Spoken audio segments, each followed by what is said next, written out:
좋은 날입니다. 오늘도 말씀 안에 승리하는 하루 되시기를 기도하겠습니다. 오늘 생명의 삶 본문은 잠언 3장 11절부터 26절입니다. 오늘 본문에서는 11절부터 12절까지 하나님께서 주시는 징계에 대해 설명하고 13절부터 18절까지 최고의 가치인 지혜에 대해 설명합니다. 또 그 지혜가 주는 복에 대해서도 설명합니다. 19절부터 26절까지는 천지를 창조한 지혜의 권위와 지혜가 주는 인생의 유익들에 대해 설명합니다. 이 구절들을 통해 하나님께서 무엇을 말씀하시는지 살펴보도록 하겠습니다. 11절부터 12절입니다. 내 아들아, 여호와의 징계를 경히 여기지 말라. 그 꾸지람을 싫어하지 말라. 대저 여호와께서 그 사랑하시는 자를 징계하시기를 마치 아비가 그 기뻐하는 아들을 징계함 같이 하시느니라.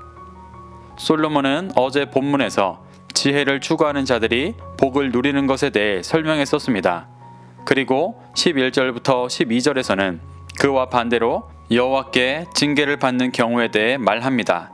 솔로몬은 사랑하는 이들에게 여호와의 징계를 경히 여기지 말고 그 꾸지람을 싫어하지 말라고 말합니다. 여기서 경히 여기다의 원어 마에는 거절하다, 거부하다라는 뜻으로 하나님의 징계에 불복하고 거절하는 행위를 말합니다.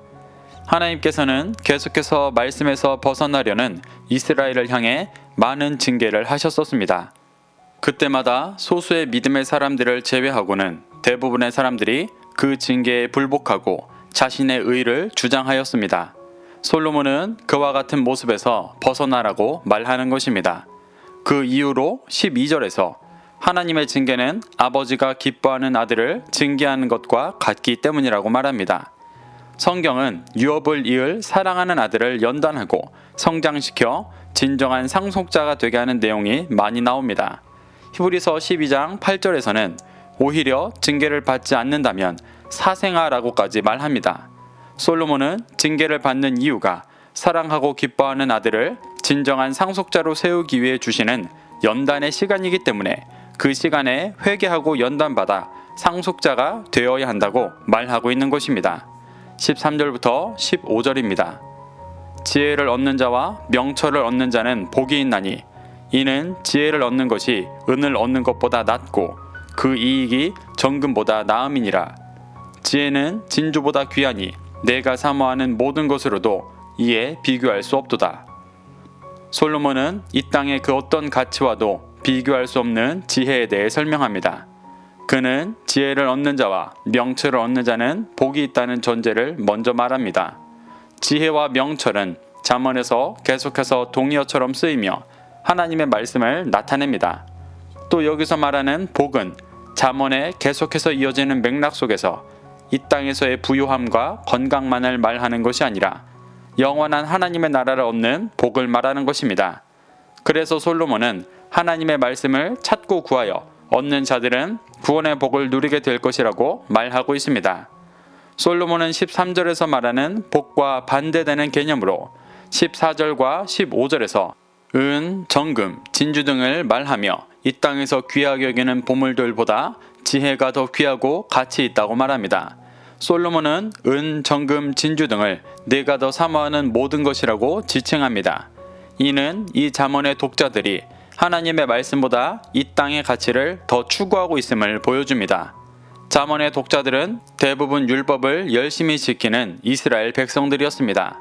하지만 그들의 중심은 종교적인 행위로 가려져 있을 뿐 이 땅의 가치를 사모하고 있었습니다.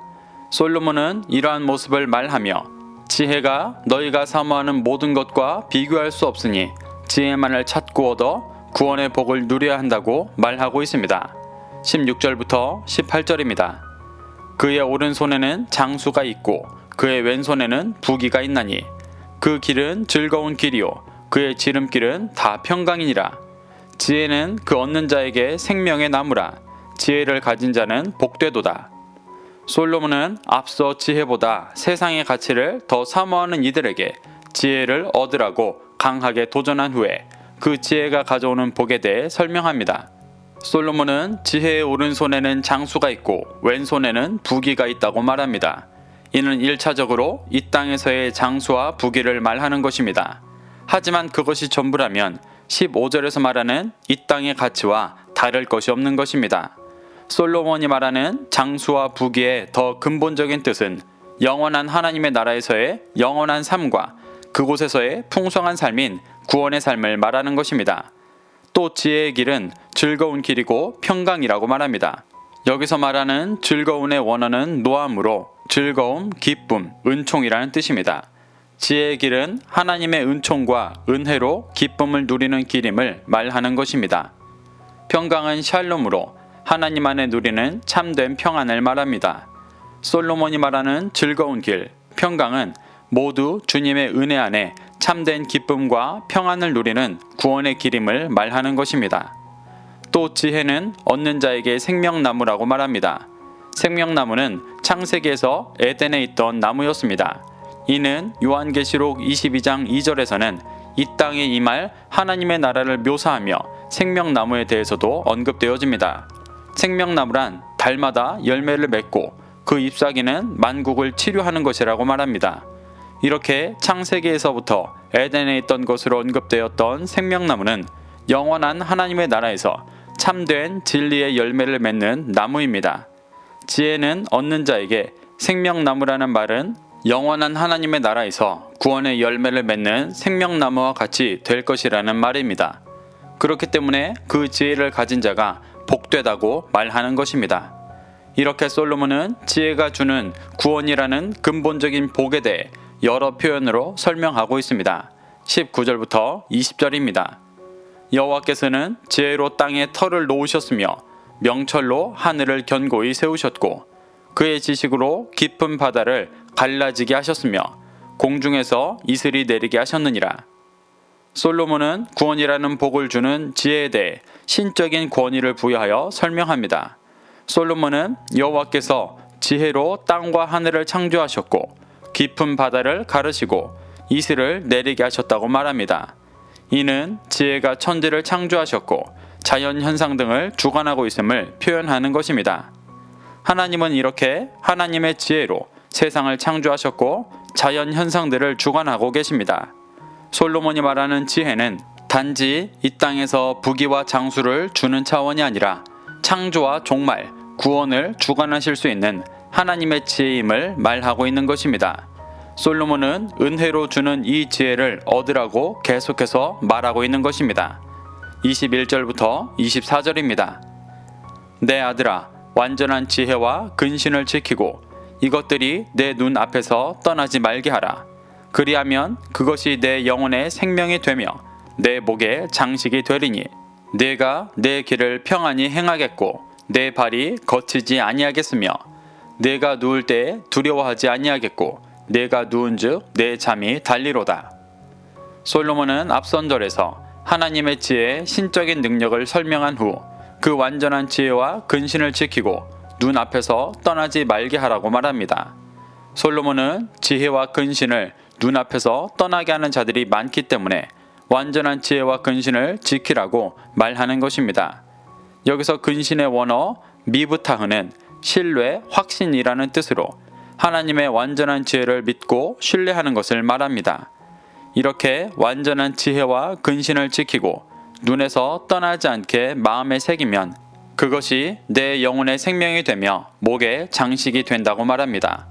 영혼의 생명이 된다는 말은 죄로 인해 죽은 것과 같은 영혼이 진리로 새 생명을 얻게 되는 것을 말합니다. 또 목의 장식이 되리라 라는 말에서 장식이 되리니의 원어는 헨으로 은총, 호의라는 뜻입니다. 이는 목에 목걸이를 걸어 존귀함을 나타내는 근동의 보편적인 관습과 긴밀한 관련을 지닌 표현으로 구원을 얻은 자의 모습을 표현하는 것입니다. 솔로몬은 완전한 지혜가 영혼을 살리고 구원 얻은 자의 모습을 드러낸다고 말하는 것입니다. 또 내 길을 평안히 행하겠고 내 발이 거치지 아니하겠다고 말합니다. 이는 지혜를 지키고 따르는 자의 삶이 이 땅에서 아무 굴곡 없이 평탄할 것이라고 말하는 것이 아닙니다. 지혜를 추구하는 자의 삶에는 진정한 상속자로 세워지기 위해 사랑하는 아들에게 주시는 징계가 있을 수밖에 없습니다. 이는 구원을 향해 가는 길에 있어서 환란이 없다는 것을 말하는 것이 아니라 지혜 안에 있을 때 죄의 미혹에 걸려 넘어지지 않고 평안히 그 길을 갈 것이라는 것을 말하는 것입니다. 또 네가 누워 있을 때 두려워하지 아니하겠고 잠이 달 것이라고 말합니다. 이 또한 죄로 가득한 이 땅에서의 삶에 매여 항상 불안해하고 두려워하는 삶을 살아가는 것이 아니라 혹 현실이 어려워도 영원한 하나님의 나라를 믿고 소망하기 때문에 단잠을 자며 살아갈 수 있다고 말하는 것입니다. 이렇게 솔로몬은 완전한 지혜와 근신을 지킬 데 없는 구원의 삶의 기쁨과 평안에 대해 말하며 그 지혜를 쫓을 것을 권면하고 있는 것입니다. 25절부터 26절입니다. 너는 갑작스러운 두려움도 악인에게 닥치는 멸망도 두려워하지 말라. 대저 여호와는 내가 의지할 이시니라. 내 발을 지켜 걸리지 않게 하시리라. 솔로몬은 앞절에 이어 완전한 지혜를 추구할 때 오는 유익에 대해 계속 설명합니다. 솔로몬은 갑작스러운 두려움도 악인에게 닥치는 멸망도 두려워하지 말라고 말합니다. 여기서 말하는 갑작스러운 두려움은 현실에 갑자기 임하는 어려움을 말하는 것이기도 하지만 본질적으로 도적같이 임할 심판의 때를 말하는 것입니다. 그래서 악인에게 닥치는 멸망이라고도 표현한 것입니다. 솔로몬은 완전한 지혜를 지키는 자들은 이러한 심판을 두려워할 필요가 없다고 말하는 것입니다. 그렇기 때문에 또 한 번 여호와만이 내가 의지할 분이시니 그 분만을 의지해 내 발이 죄의 미혹에 걸려 넘어지지 않게 지키라고 당부합니다. 그러면 앞선 절에서 말했던 지혜가 주는 구원의 삶의 기쁨과 평안을 누리게 될 것이라고 말하고 있는 것입니다. 사랑하는 성도 여러분, 솔로몬은 열심히 신앙생활하고 있지만 정작 그 영적인 현실은 하나님의 지혜를 믿지 않고 이 땅의 가치를 사모하는 이들에게 완전한 지혜의 가치를 설명하며 쫓고 구해 구원을 이루어가라고 도전하고 있습니다. 이것이 신앙생활을 하는 대부분의 사람들이 겪고 있는 영적인 현실이기도 합니다. 우리는 솔로몬의 잠언을 통해 자신의 신앙을 돌아보고 완전한 지혜와 근신을 지켜 구원의 기쁨과 평안을 누리는 자들이 되어주기를 소망합니다. 오늘도 이 말씀을 심령에 새겨 승리하는 하루 되시기를 기도하겠습니다.